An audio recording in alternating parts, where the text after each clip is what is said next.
आप लोग जानते हैं कि मुजफ्फरपुर में डीबीआर नाम की एक कंपनी है जिसका दावा है कि वो रजिस्टर्ड है। देश के कई राज्यों में, बिहार के कई जिलों में उसके ब्रांचेज हैं।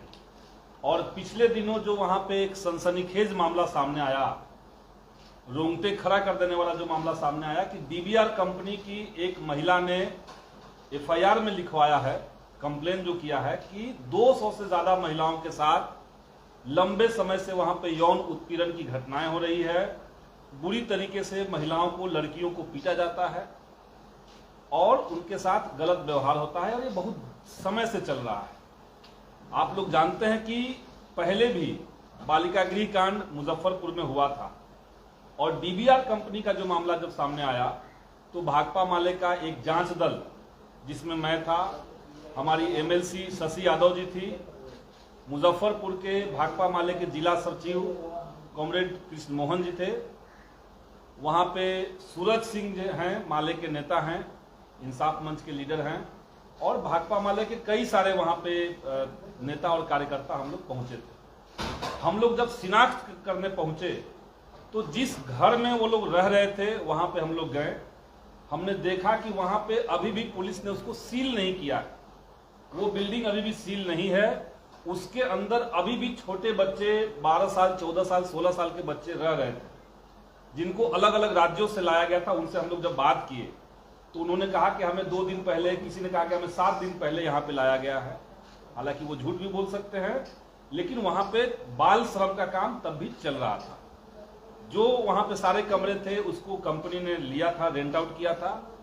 और जब पूरा मामला हम लोग आस पड़ोस के लोगों से बातचीत किए तो जो समझ में आया वो यही है कि मुजफ्फरपुर में लंबे समय से डीबीआर कंपनी, जो एक नेटवर्किंग कंपनी है, दवाई बेचने के नाम पर, लोगों को रोजगार देने के नाम पर, और खास करके लड़कियों को वहां पे बुलाया जाता है, उनके साथ उनसे पहले पैसे ले लिए जाते हैं और फिर बड़ा उनको रकम मिलेगी, उनको पेमेंट बड़ा मिलेगा, ये झांसा देकर के उनको वहां पे रखा जाता है। और धीरे धीरे उनके साथ यौन उत्पीड़न, यौन हिंसा, मारपीट, इस तरह की घटनाएं की जाती है, जिसके वीडियो सामने आए। जो वीडियो है उसको वहां का जिला प्रशासन, पुलिस महकमा जो है वो मानती है कि ये वीडियो सही है, उसका जांच वो लोगों ने कर लिया। तो वीडियो में भी आप लोगों ने देखा होगा कि लड़कियों को बेल्ट से पीटा जा रहा है, थप्पड़ से पीटा जा रहा है, लड़कों को पीटा जा रहा है। ये पूरा मामला सामने आया। और इसी के साथ साथ मुजफ्फरपुर शहर के अंदर कुछ ऐसी सूचनाएं हम लोग को मिली कि अचानक से कोई लड़की जो कॉलेज जाने वाली है वो गायब हो जा रही है। 5 दिन 7 दिन से वो गायब है। पुलिस कोई उस पर जांच पड़ताल ठीक से नहीं की है। ये सारी चीजों जब हम लोग को पता चला तो हमारा जो जांच दल था, हम लोग सिटी एसपी से जाकर के मुलाकात किए। हमने सिटी एसपी से पूरे मामले को कैसे ठीक से जांच करना चाहिए, हमने अपने तरीके से सुझाव दिया। लेकिन वहां बात करने के दरमियान हम लोग को जो महसूस हो रहा है कि ये मामला जितना गंभीर है उससे काफी कम गंभीरता प्रशासन की है। अभी भी केवल थाना जो है और जो जिला प्रशासन के कुछ अधिकारी है वही इस जांच में लगे हुए हैं, जबकि इसमें शामिल जो उत्पीड़ित लड़कियां हैं वो बिहार के तकरीबन हर जिले से, हर इलाके से लड़कियों को वहां बुलाया गया था, उनके साथ गलत हुआ। तो जांच भी बाकायदे राज्य स्तर पर ठीक से होनी चाहिए थी, जो कि नहीं हो रहा है।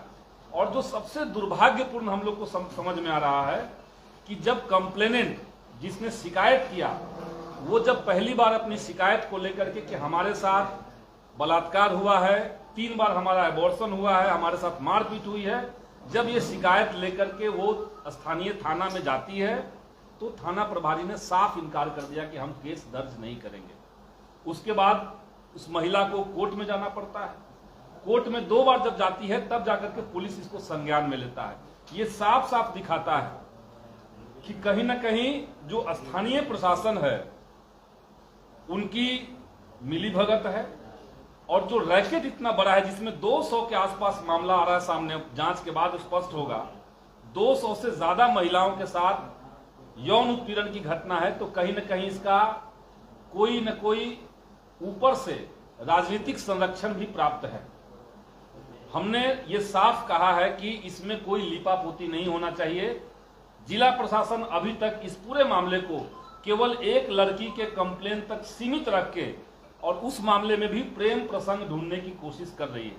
हमने ये साफ कहा है कि पूरे मामले को लेकर के न्यायिक जांच होनी चाहिए। जांच में इस बात की भी पड़ताल हो कि आखिर किस तरह के आधिकारिक संरक्षण या राजनीतिक संरक्षण इस रैकेट को मिला हुआ था। एक बात ये।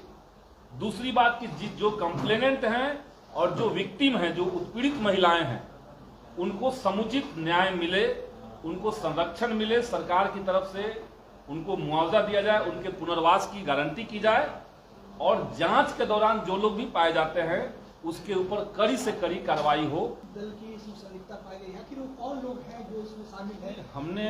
हमने कहा कि जितना बड़े पैमाने पर ये रैकेट चल रहा है और ये भी कहा जा रहा है कि इसको सारी सरकार की सुविधाएं, चूंकि अपने आप को रजिस्टर्ड संगठन कह रही है, 1 साल पहले उसी बिल्डिंग में छापा पड़ा था और फिर से वही काम वहां पे अगर हो रहा है तो निश्चित तौर से बगैर कोई राजनीतिक संरक्षण के, बगैर कोई अधिकारियों के संरक्षण के ये संभव नहीं होगा।